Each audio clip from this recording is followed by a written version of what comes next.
नमस्कार, आप देख रहे हैं 24 प्राइम न्यूज बड़ी खबरें और मैं हूं प्रकाश। बुलेटिन में बात करेंगे आपके शहर, देश और दुनिया के तमाम अपडेट्स की, लेकिन शुरुआत करते हैं हेडलाइंस के साथ।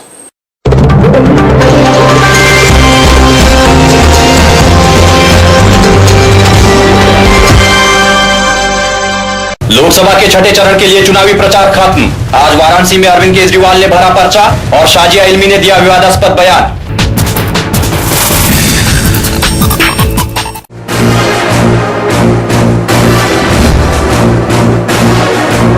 लोकसभा चुनाव के छठे चरण के मतदान के लिए आज चुनाव प्रचार खत्म हो गया है।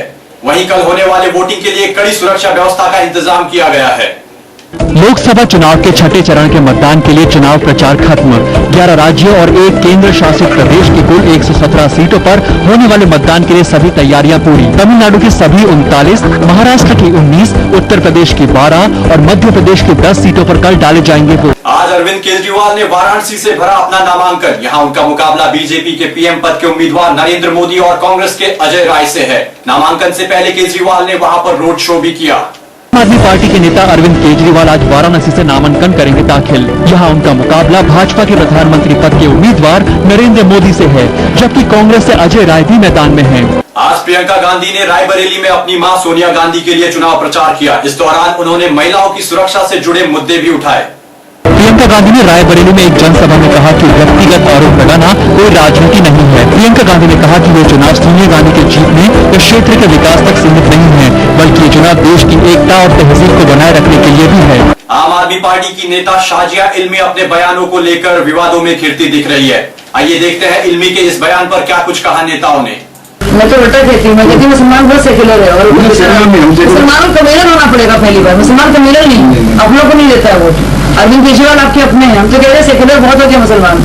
आप कांग्रेस को जिता रहे हैं, किसी और को जाकर नुकसान कर रही है। आप लोग कितने सेक्युलर ना हुई है, आप अपने घर का देखिए। इस वीडियो में शाजिया ये भी कहती हुई दिखाई दे रही है कि ये बात विवादास्पद जरूर है, लेकिन जरूरी। इस वीडियो पर बवाल मचने के बाद अब शाजिया अपने बयान का मतलब समझाने में जुटी है।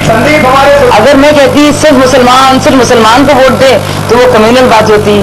तो अगर मैं किसी से कहती हूँ कि आप स्मार्ट ना बनिए, तो उसका मतलब ये नहीं मैं कह रही हूँ कि आप बेवकूफ बनिए। तो मैं इस तरह से उसको बात को समझा रही थी कि आपका हुआ क्या है, आप डर कर कब तक रहेंगे कि आरएसएस आ जाएगा या मोदी आ जाएगा। आप देखिए आपके बेहतरी के लिए क्या है। इस वीडियो के सामने आने के बाद आम आदमी पार्टी बैकफुट पर दिख रही है। मेरा मानना है कि शाजिया को ऐसा नहीं कहना चाहिए। इवन इफ कोई इस तरह की बात भी कर रहा है तो आम आदमी पार्टी तो इस तरह की पॉलिटिक्स में यकीन नहीं करती। हम तो पूरे हिंदुस्तान को एक करने पर यकीन करते हैं और उसी की पॉलिटिक्स कर रहे हैं।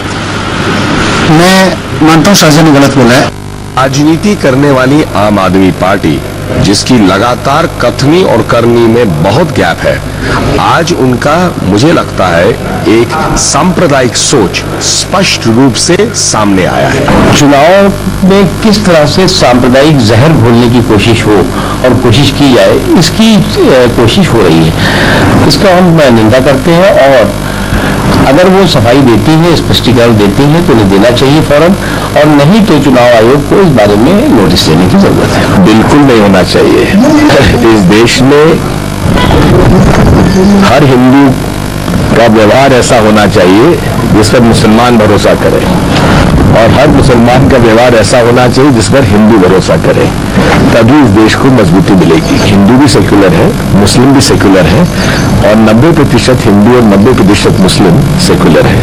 कुछ 10% हिंदू और 10% मुस्लिम है जो कि फिरका परस्ती विचारधारा अपनाकर हिंदुओं को और मुसलमानों को भड़काते हैं। कांग्रेस की लड़ाई इन्हीं दोनों फिरका परस्त ताकतों से है। इस किस्म के बयान कहीं न कहीं इलेक्शन के मौके पर इलेक्शन को कम्युनलाइज करने के नुक्ते नज़र से दिए जा रहे हैं।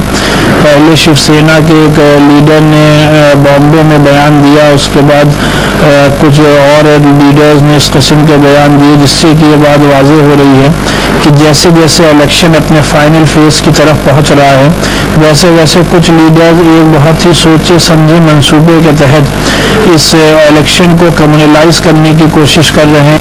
इसी बयान पर एक मुस्लिम महिला ने विरोध जताते हुए कहा कि किसी भी नेता को देश को बांटने वाले बयान नहीं देने चाहिए। जिस देश हम भारत में रहते हैं, मुसलमान भी उसी देश भारत का एक हिस्सा है। और जैसा कि भारत के विषय में विश्व प्रसिद्ध है कि एकता में अनेकता का देश पाया जाता है ये, तो मुझे लगता है कि इसमें मुस्लिम हो या हिंदू या और कोई भी धर्म, उसमें सांप्रदायिकता की कोई स्थान ही नहीं है। और जैसा कि हमारा इस्लाम भी कहता है कि मिलजुल कर रहो, तो इसमें सांप्रदायिकता का तो प्रश्न ही नहीं उठता। चुनाव आयोग ने भारतीय जनता पार्टी के नेता गिरिराज सिंह के भड़काऊ भाषणों पर कठोर रुख अपनाते हुए बिहार और झारखंड में उनकी चुनावी सभा और रैलियों पर रोक लगा दी है। साथ ही उनके खिलाफ गिरफ्तारी का वारंट भी जारी कर दिया है। बिहार और झारखंड में उनकी चुनावी सभाओं एवं रैलियों पर रोक लगा दी है। आयोग ने गिरिराज को उनके पाकिस्तान भेजने वाले बयान के सिलसिले में नोटिस जारी कर 2 दिन के अंदर जवाब मांगा है। आयोग ने बिहार तथा झारखंड के मुख्य सचिवों को एक पत्र भेजकर कहा है कि गिरिराज ने हाल में भड़काऊ भाषण एवं बयान दिए जो विभिन्न समुदायों के बीच घृणा एवं शत्रुता की भावना पैदा करते हैं। ऐसे वक्तव्यों से धार्मिक संवेदनाओं के आहत होने और शांति व्यवस्था भंग होने की आशंका है। आयोग ने इस बयान को अत्यंत आपत्तिजनक और संविधान की भावना के खिलाफ माना है। गिरिराज ने अपने बयान में कहा था कि नरेंद्र मोदी को वोट नहीं देने वाले मतदाताओं को पाकिस्तान जाना होगा। लोकसभा चुनाव के दौरान काले धन पर लगाम लगाने की कोशिश के तहत चुनाव आयोग ने 240 करोड़ रुपए नगद जब्त किए हैं। इसके अलावा भारी मात्रा में ड्रग्स और शराब भी बरामद किया गया। आयोग के ताजा आंकड़ों के मुताबिक बरामद राशि में से 102 करोड़ रुपए आंध्र प्रदेश, 39 करोड़ रुपए तमिलनाडु और 20 करोड़ 53 लाख कर्नाटक से जब्त किए गए हैं। इनके अलावा 1 करोड़ 32 लाख लीटर शराब और 104 किलोग्राम हेरोइन बरामद की गई है। चुनाव में काले धन के इस्तेमाल को रोकने के लिए आयोग ने देश के हर संसदीय क्षेत्र में केंद्रीय राजस्व सेवा के अधिकारियों को तैनात किया है। वडोदरा पुलिस ने कांग्रेस प्रत्याशी मधुसूदन मिस्त्री के खिलाफ एफआईआर दर्ज की है। उन पर आरोप है कि उन्होंने अपने प्रतिद्वंदी नरेंद्र मोदी के खिलाफ पर्चे छपाए हैं। पर्चे में मोदी के खिलाफ भ्रष्टाचार और स्नूपगेट मामले को दर्शाया गया है। मधुसूदन मिस्त्री के खिलाफ आईपीसी की अलग अलग धाराओं के तहत मामला दर्ज किया गया है। यह मामला मंजालपुर थाने में मिली शिकायत के बाद दर्ज किया गया। हालांकि मधुसूदन मिस्त्री ने आरोपों को खारिज किया है और आयोग से जिला अधिकारी और पुलिस आयुक्त के तबादले की मांग की है। इस बीच मधुसूदन मिस्त्री वडोदरा में धरने पर बैठ गए हैं। उनका कहना है कि लोगों को सच्चाई का पता चलना चाहिए। तो हमने इलेक्शन कमीशन को लिखा है, दिल्ली भी लिखा है, आज भी लिखा है उसके अंदर, और यहाँ पर आम लोगों को जागरूक करने के लिए बैठे हैं। पब्लिक को अवेयर करने की है कि न्यायी और मुक्त चुनाव ऐसे अधिकारियों की अगुवाई के अंदर नहीं हो सकता, इस वजह से उनको ट्रांसफर करना चाहिए। भाजपा के पीएम पद के उम्मीदवार नरेंद्र मोदी ने आज गुजरात के विविध जगहों पर जनसभाओं को संबोधित किया। नरेंद्र मोदी आज गुजरात के सुरेंद्रगढ़, कलोल, डीसा, हिम्मतनगर और जामनगर में चुनावी जनसभा को संबोधित करेंगे। दिल्ली हाईकोर्ट ने जमीन सौदों के घोटाले से घिरे रॉबर्ट वाड्रा के खिलाफ दायर याचिका को मंजूर कर लिया है। दिल्ली उच्च न्यायालय ने रॉबर्ट वाड्रा के खिलाफ जमीन सौदों की सीबीआई जांच की याचिका को किया मंजूर। आगामी बुधवार को मामले की होगी सुनवाई।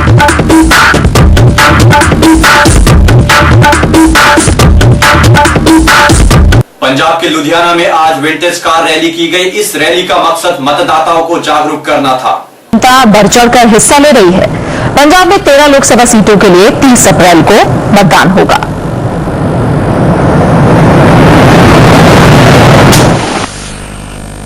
हमारा मोटिव ये है कि हम सभी को वोट देनी चाहिए। इलेक्शंस के मौके पे हम इसीलिए रैली निकाल रहे हैं। हम 15 गाड़ियां हैं, तो हम सराबा नगर से मॉडल टाउन और मॉल रोड वाली साइड से दोबारा फिर सराबा नगर आएंगे। हमारा मोटिव सिर्फ यही है कि सभी यानी घर से आए और इलेक्शन वाले दिन वोट जरूर दें। सुप्रीम कोर्ट ने राजनीतिक उद्देश्यों के लिए दिए जा रहे सरकारी विज्ञापनों पर खर्च हुए सार्वजनिक धन पर अपनी नाराजगी जताते हुए इस मामले में सख्त कदम उठाने की बात कही है। सुप्रीम कोर्ट ने राजनीतिक उद्देश्यों के लिए दिए जा रहे सरकारी विज्ञापनों पर खर्च हुए सार्वजनिक धन पर उठाया कदम। इस तरह के दुरुपयोग से बचने के लिए एनआर माधव मेनन की अध्यक्षता में दिशा निर्देश बनाने के लिए कमेटी का किया गया गठन। आज बॉम्बे शेयर बाजार 22,859.85 अंक की रिकॉर्ड ऊंचाई पर पहुंचा। वायदा बाजार में कारोबार की समाप्ति से बाजार में तेजी है। सेंसेक्स और निफ्टी अपने उच्चतम स्तर पर कारोबार कर रही हैं। आज विश्व के सर्वश्रेष्ठ फिल्मकारों में से एक सत्यजीत रे की पुण्यतिथि है। आज विश्व के सर्वश्रेष्ठ फिल्मकारों में से एक सत्यजीत रे की पुण्यतिथि है। भारतीय सिनेमा को दुनिया भर में एक नई पहचान दिलाने वाले चुनिंदा फिल्मकारों में सत्यजीत रे का नाम सबसे ऊपर आता है। अंत में पेश है मुख्य समाचार एक बार फिर। लोकसभा के छठे चरण के लिए चुनावी प्रचार खत्म। आज वाराणसी में अरविंद केजरीवाल ने भरा पर्चा और शाजिया इल्मी ने दिया विवादास्पद बयान। इस बुलेटिन में फिलहाल इतना ही, लेकिन अपने शहर, देश और दुनिया की तमाम अपडेट्स के लिए आप देखते रहिए 24 प्राइम न्यूज, जो रखता है हर खबर पर खास नजर। साथ ही हमारी वेबसाइट www.24primenews.in पर भी आप लॉग इन कर सकते हैं। नमस्कार।